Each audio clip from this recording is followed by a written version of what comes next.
Moving now to the Gaza Strip, where a 29-year-old Palestinian and his team have successfully built a 3D printer, the first of its kind in the region. Now the team is exploring how it can be used in the medical field to help provide better medical care for locals.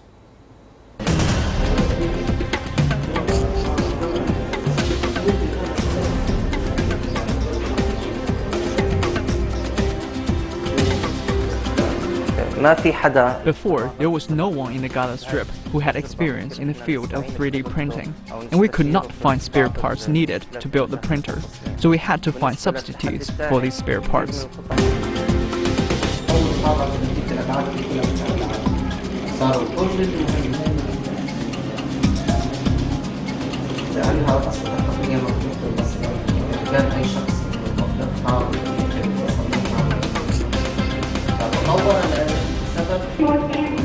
Which is not Gaza without piece of work, smart people like you.